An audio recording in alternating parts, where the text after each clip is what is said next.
ada aliran faham yang di buku ini diistilahkan ingkarus sunnah.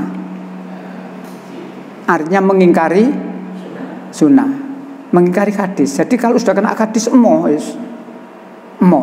Bahkan dikatakan siapa yang masih mengimani selain Al-Quran kafir. Saya baca loh ini, terus bagaimana itu ya?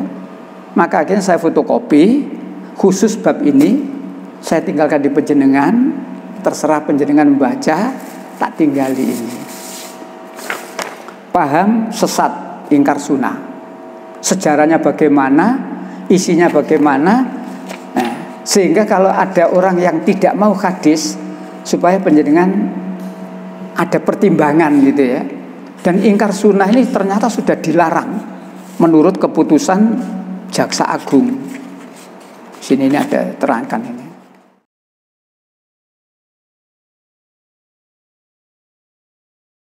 Ibu bapak, saya kemarin hari Senin itu ada tamu.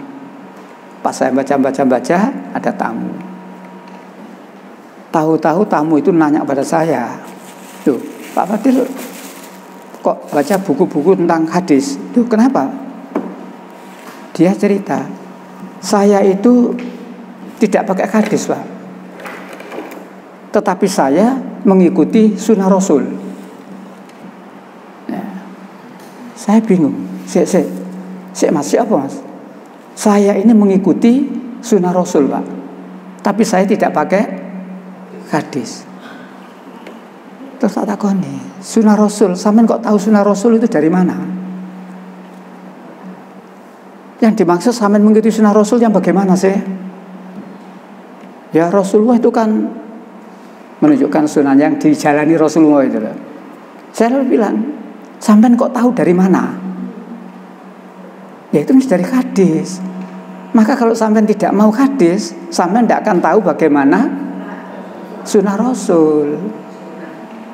Dan Rasulullah itu pernah bersabda, aku tinggalkan kepadamu 2 perkara.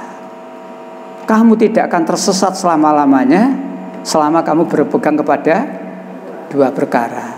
Itu adalah Al-Quran dan Al-Hadis. Jadi artinya Bapak, sepulang tamu itu saya lalu ingat, ada aliran faham yang di buku ini diistilahkan ingkarus sunnah. Artinya mengingkari sunnah, mengingkari hadis. Jadi kalau sudah kena hadis emo. Bahkan dikatakan siapa yang masih mengimani selain Al-Quran kafir.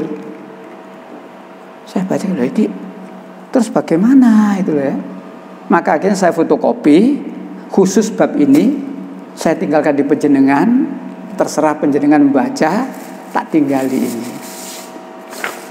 Paham sesat ingkar sunnah, sejarahnya bagaimana, isinya bagaimana, nah, sehingga kalau ada orang yang tidak mau hadis, supaya penjenengan ada pertimbangan gitu ya. Dan ingkar sunnah ini ternyata sudah dilarang menurut keputusan Jaksa Agung. Sini ini ada terangkan ini. Setelah berbagai protes terhadap aliran ingkar sunnah bermunculan dan keresahan umat Islam cukup menjadi perhatian pemerintah, maka pada tanggal 7 September 85 dengan surat keputusan Jaksa Agung Republik Indonesia nomor ini, akhirnya buku-buku karangan Nazwar Samsu dan Dailimi Lubis, begitu juga tafsir yang semua itu menyebarkan ajaran ingkar sunnah dinyatakan dilarang beredar di seluruh Indonesia. Jadi di sini diterangkan penyelewengannya di mana. Nah, di sini diterangkan pokok-pokok ajaran ingkar sunnah. Karena ini tidak waktunya siang ini, ya, cukup saya tinggal penjenengan, silakan. Nah, misalkan besok diambil sedikit waktunya untuk ini ya monggo, full melanjutkan kristologi ya monggo. Itu. Dalam supaya lebih paham banget tentang yang disebut kita harus mengacu rujukan kepada Al-Quran, iya, dan kepada hadis. Iya, iya. Karena kan kalau hadis yang pernah saya dengar juga yang kita ikuti ini tentang peribadahan kita, sholat, cara wudhu kayak gimana. Karena yang lain daripada itu banyak kata-kata Rasul yang belum tentu kebenarannya itu yang kita belum banget. Makanya memang kita juga tidak sembarangan untuk mengikuti hadis. Makanya hadis itu kan selektif sekali. Maka ada derajat hadis yang dikatakan sahih, ada hadis yang dhaif, ada yang maudhu dan sebagainya ya.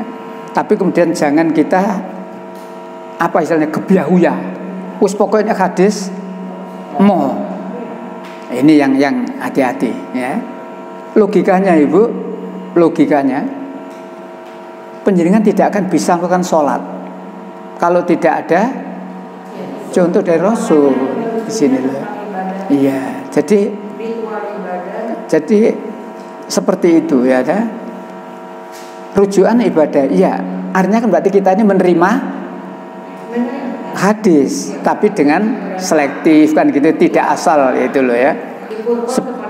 Sebab saya punya tulisan, siapa yang menolak, siapa yang masih mempercayai selain Al-Quran kafir. Ini kan kebablasan tulisan seperti itu, kebablasan ya. Nah oleh karena itu ini saya serahkan ke panjenengan, monggo lain waktu. Baik. Iya, masih ada yang ingin ditanyakan? Sudah 11:30, cukup nggih?